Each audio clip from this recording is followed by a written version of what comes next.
In every industry, there's a line between truth and deception. The botanical world is no different. Plants like Kratom carry real history, real healing, and real culture. But today, they're buried beneath confusion and manipulation. Inside Botanics pulls back that curtain. This series explores the hidden world behind the botanical industry, tracing how truth and transparency have become rare commodities in a marketplace built on claims of wellness. Across the industry, misinformation spreads faster than truth. Synthetic 7-hydroxymetragenine is being sold and labeled as Kratom, damaging lives, poisoning trust, and misleading the public. Companies hide behind lab reports and influencer narratives, pushing something chemical while calling it natural. We're here to expose that. For us, this story is personal. We've spent years documenting the line between truth and corruption, and this is one of the clearest battles we've seen yet.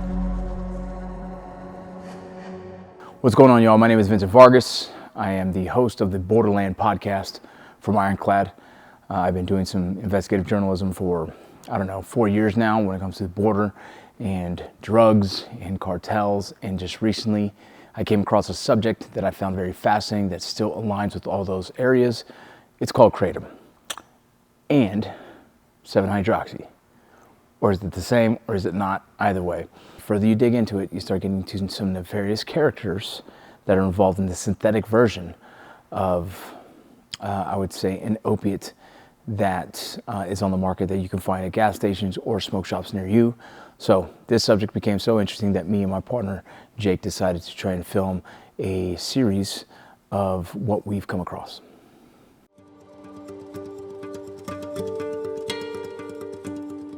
We connected with well-known Kratom influencer Jordan Richard, and he shared with us some of his footage from Indonesia. One big ass leaf, dude. Bugs? Did bugs eat it? That's what this whole journey was for, right? Halfway across the world. Ever seen one in person like that? No, never. I've only seen the powder. Amazing to me that there's so much controversy. Like, some people say this leaf saved their life, and other people say it's taken lives. That is why there's so much confusion about Kratom and 7-OH in this whole industry and why I wanted to kind of address it. First, let me explain. Kratom.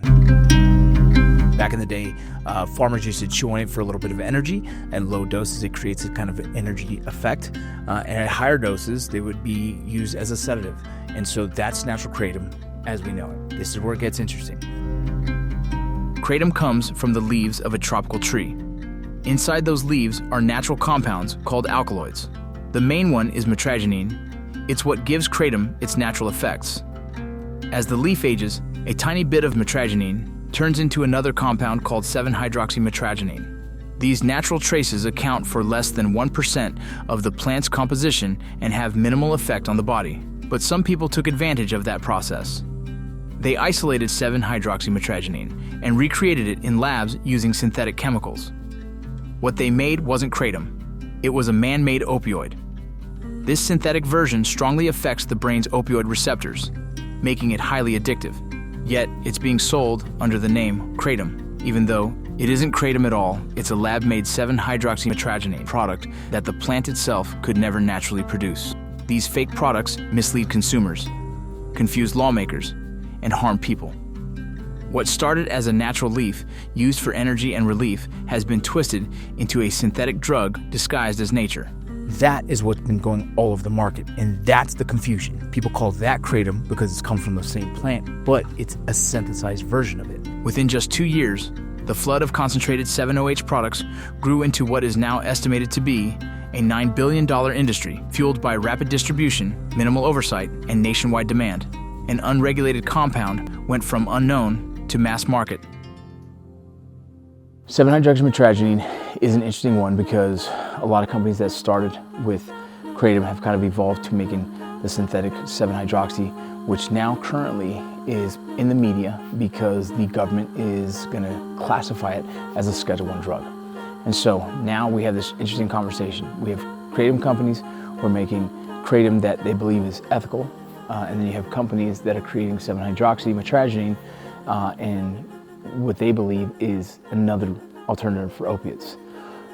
Throughout this, we've been researching it and I guess interviewing people, and from what we have seen, it seems that 7-hydroxy is a very dangerous drug that's in the market that nefarious characters tend to help exploit those who are addicts.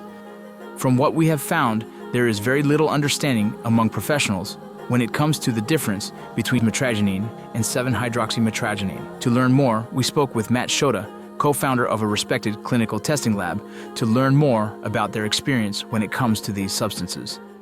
My name is Matt Shota. I'm the co-founder of Beachree Diagnostics. Beachree Diagnostics is a CLIA-certified, CAP-accredited clinical laboratory in Draper, Utah. They've analyzed thousands of kratom-related samples, giving them a rare data-driven view of real-world use. We've always had a philosophy of asking our clients what the needs are.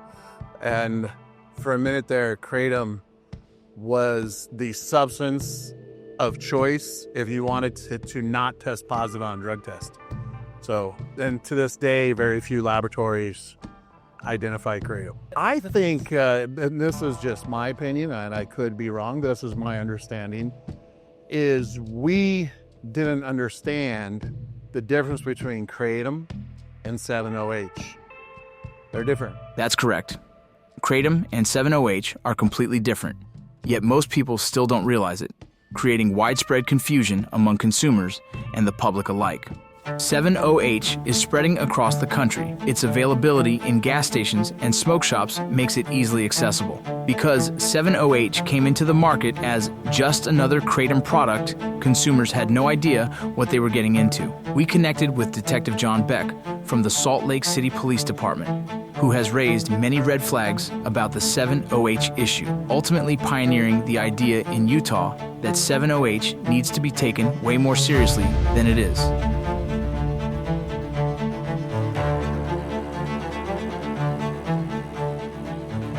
So I'm Detective John Beck.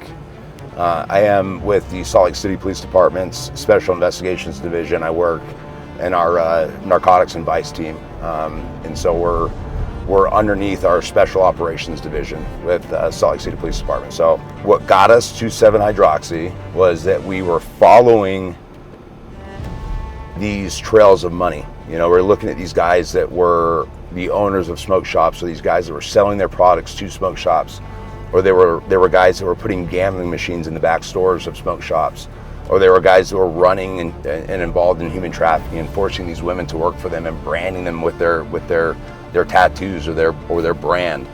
And then we started seeing these 7-hydroxy tablets, and they became more and more common. That we were just seeing these things on the shelves, you know, like that was obviously different than its partner kratom, or what they would claim was its partner kratom. And we were noticing that the people that were coming and buying this stuff were the same people that were buying fentanyl and heroin and hard drugs off the street, but they were coming in and they're buying this product that we had very little knowledge about.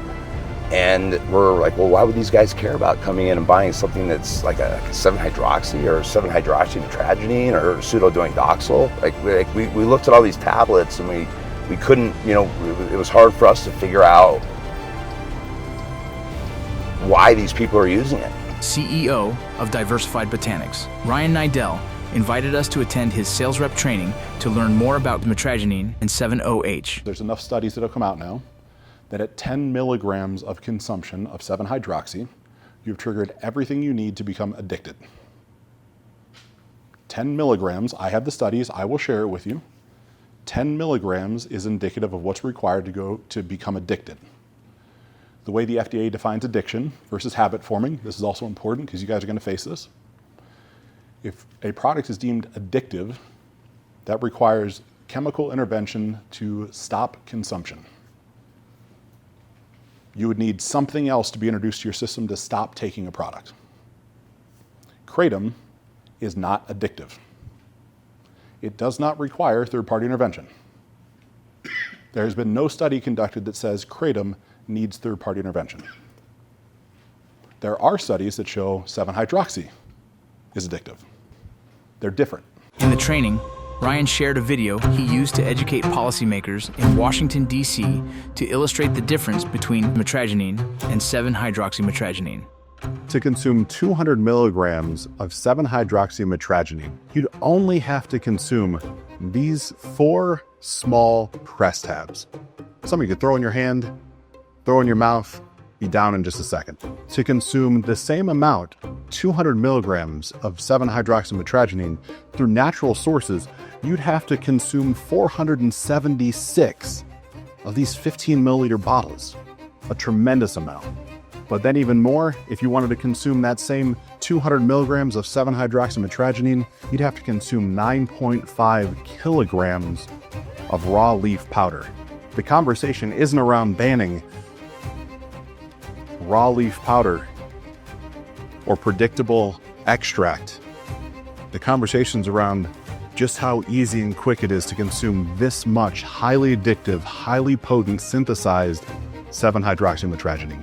In reality, it's a substance that is, depending on how you look at it, and depending on its concentration, is on average 17 to 47 times stronger in strength than morphine. I had a few people that were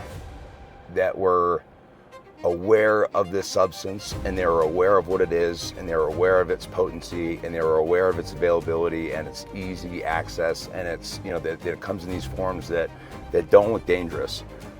If parents saw it in their kid's pocket coming home from school, they probably wouldn't think that it was something bad.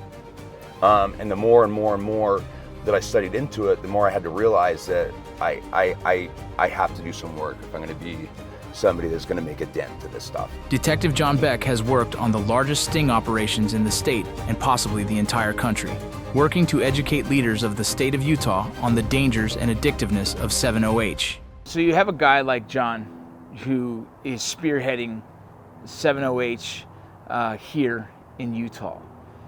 And then you see the rest of kind of society really lost on what's going on here. There's women, men, there's all kinds of people that are getting fooled by 7-hydroxy and they're posting on TikTok. And so you're seeing that the misconception of thinking it's Kratom and all of a sudden they're buying 7-OH and receiving these free samples, how it's kind of taking their lives. Me and Jay created a kind of a PSA to kind of give people the information of it, and a few social media influencers went forward and posted it. And so our goal was to try and help educate people on like, what is this and what's happening right now in our society that people don't even realize it's right under their nose. You'd never expect the most addictive thing in your neighborhood is sitting quietly on a gas station shelf, marketed as herbal relief. This is really a sinister industry. The nation's Health and Human Services Secretary sounding the alarm on a compound known as 7-OH. This legal compound, 7-OH, is stronger than morphine. Scientifically, by definition, it is an opioid, and yet it is sold in vape stores, in smoke shops, in convenience stores, and gas stations. And worst of all, most people have no idea what it is. No idea that a single tablet can lead to a full-blown addiction. It's a powerful synthetic compound with no regulation and no oversight. Look at all that 7-hydroxymitragynine. Bro, this shit is the most addicting thing I've seen come into this smoke shop. By the time you realize how bad it is, it's already got a hold on you. 7-OH. It's not what you think, and it's everywhere. I was someone that got tricked into thinking it was just another Kratom product. I'll just take one every now and then to boost my energy and get through the day as a mom. That ruined my fucking life. As we were trying to find stories and create awareness about 7-OH, a well-known influencer was going undercover at the Champs Convention looking to expose the 7-OH industry. This is what he captured. All right, so you guys know me for doing a lot of quasi-investigative journalism. And most of the things that I post online, I'm never in the field. Until now, I'm going to the Champs Convention, which if you don't know what that is, it's a giant trade show where businesses sell to other businesses vapes, CBD, marijuana, Kratom, and this year, 7-hydroxy, or 7-OH. If you're asking yourself, what the fuck is that? It is more addictive than morphine. It is something that you can buy without a prescription, you can buy without ID, and they can sell it anywhere. So to expose this industry, I obtained credentials as if I was a buyer from Utah. I went to all of the vendors and talked to them, and the things that they told me were absolutely terrifying. These are drug dealers wearing a polo shirt at a convention. What is it? Tell me about it. So, imagine we know nothing. Yeah, so it's 7-hydroxymallogylamine. So it is a kratom leaf extract. Got it. So it hits the opiate receptors. So it's very similar to someone if they were to be taking like a perk or something like that. Taking what? Like a perk or something like that. Oh wow. We're not supposed to be saying that word too loud, but it describes the most similar. We can't say perks. They don't like that. Yeah. So it's very similar to that, and the biggest thing is it has no overdose as well. So you can take as much as you want, you'll just throw up. We're not supposed to be saying that word too loud, but it describes the most similar. We can't say perks. The next booth we hit up was Hydroxy, and Hydroxy is very interesting because they recently received a letter from the FDA, which I'll put up on the screen. We stopped by to see if they were still up to the same things and if they had heeded any of the FDA warnings. Here's the footage we got from it. You be the judge. Why did people pick this over just for kratom? Because I mean, we sell a lot of kratom, but like, why did people pick this over kratom? The convenience, I think, the ease of use, and but like over a gummy or something. Why they choose us? I think particularly is our reputation. Yeah. We're well known in the industry for our quality product. We don't carry any 708 right now. Okay. We're in Utah. We sell kratom right now. Yeah, this is different from kratom. What's the difference? To my knowledge, the best of my knowledge is that it's stronger. It's a little bit more pure, I guess, in the sense of the word I should use. What you guys have done? You told me that it's 40 times stronger than kratom. It's 40 times stronger than kratom. Have you tried it? You haven't? I haven't even tried kratom, so I'm nervous. I've never tried this. I've tried kratom. I heard it's addictive. It's addictive? All right. Can I get product information from you guys? Do you have a catalog of sheet, contact info? So we just left Champs. We talked to probably 10 7-OH, 7-hydroxy companies that sold the product. And without even trying, without even asking, without even being weird about it, almost every single one of them compared it to an opiate, compared it to a Percocet, talked about people getting high, talked about addicts. They know. There was one booth, there were 2 girls in it, and I said, hey, have you used this? And they both said, hell no. It's really fucked up. It's really fucked up. They know and they do it anyway. They know and they do it anyway. That video became Goob's fastest shared video he ever posted. Less than a week after he posted it, the FDA went public about their stance on 7-OH. We owe it to the American people to act decisively, and that's what we're doing today, initiating a process to schedule 7-OH as an illicit substance. To share more, I'd like to welcome to the stage my good friend and colleague, the Commissioner of Food and Drugs, Dr. Marty Beachree.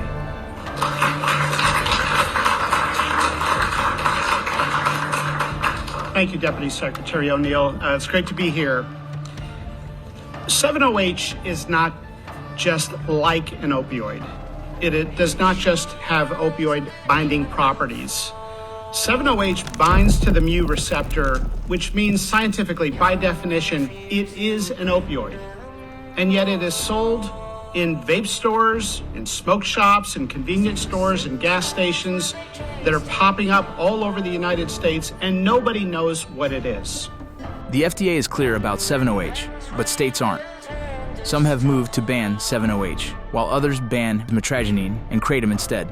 In Florida, 7-OH is getting banned, but on the other side of the country, there's a different story unfolding. In October 2025, California health authorities seized over $5 million worth of kratom and 7-OH products in statewide raids, mistakenly conflating natural kratom with its synthetic derivative, 7-hydroxymitragynine. Just got off the phone with the California narcotics officer. We had a great conversation about kratom, and I wanted to update you guys on exactly what's going on here in California. The state of California, the health board has deemed kratom illegal. You can't sell it as a drug, obviously, you can't sell it as a supplement, and you can't sell it as a food. Department of Health has raided smoke shops, they have raided manufacturers, however, they don't really have a case. No law backing up what they're doing. Some of these smoke shops and manufacturers can actually sue the government because it's total government overreach. But what they're using as their justification is old verbiage from the Food and Drug Administration. The FDA's stance on kratom has shifted dramatically. Now it's my job and other people's job to tell the FDA, hey, you need to change your website verbiage. Their website needs to match their current stance. Their website shows their old stance. So here's the thing, I'm not sure if you guys are seeing what we're seeing, but across the nation, it's confusing. You know, the DC says 7-OH is banned, it's going to be a Schedule 1. California decides, okay, not just 7-OH, but Kratom as a whole, boom, it's gone. And so you have every state that does its own thing. We have a law enforcement officer here that's just attacking 7-OH, and then Florida completely bans 7-OH, which then changes the sales for Chance, the guy that we're interviewing, and now he's getting Kratom sales through the wazoo now. So that's kind of the craziness of this whole space. John Ramsey of Diversified Botanics invited us to film their meeting on the FDA's stance on Kratom in California. They don't understand the difference between 7-O and Kratom. They see 7-O is in Kratom naturally after it oxidizes. And so according to them, it's all bad until we can prove to them that it's not. I have already talked to Mac Haddow, who is the president of the American Kratom Association, as well as the attorneys from several leading brands. This is a time where competitors are all coming together because we understand that this is wrong. Yeah. And so we're all working together on it. All of our attorneys, our in-house attorney, their in-house attorneys are all working in tandem to help the American Kratom Association release this product. If Kratom's ever going to grow to the way that it should and be publicly accessed and opened, it has to be regulated. There has to be a standard. You can't have one product be super strong, gonna, potentially harm someone, where another is. It has to be standard across the board. Our focus is not on Kratom. Our focus is on 7-OH, which, according to the Journal of Medical Chemistry, is 13 times more potent than morphine. We have a history in public health of being asleep at the wheel. 30 years after cigarettes were widely used, then we started raising public health concerns. After heroin, crack, cocaine, and other street drugs became popular, about 10 years later, the medical establishment and public health community responded.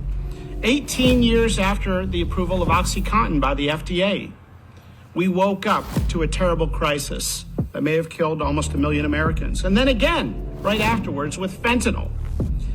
We have a history of being asleep at the wheel. For the sake of our nation's children, let's not get caught flat-footed again. The greatest trick the devil ever pulled was convincing the world he didn't exist.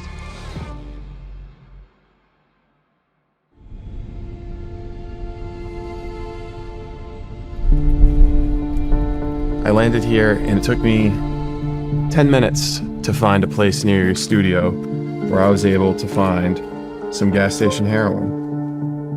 15 milligrams of pure 7-OH. Says it's lab tested. Should we try it? Yeah, lab tested. I don't know where the lab is. You can scan that barcode and it probably comes back to some fake certificate of analysis. These are very strong and they're really great for chronic pain. Following the exposure on The Sean Ryan Show, Steve Robinson has been inundated with new leads surrounding 7-OH, and that information has now landed in our hands. I just got off the phone with Stephen Robinson. You guys might know him from the Tucker Carlson Show, or Sean Ryan Show, or Borderland. But he just told me that he's been given information about this subject that people in the creative industry want you to know. They want to remain anonymous, so we'll expose that information on the next episode.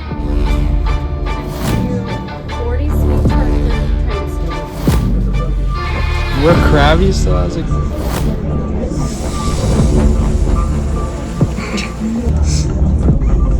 When hanging up the phone with Steve Robinson, he mentioned that after the Sean Ryan Show that his company was under a massive cyber attack.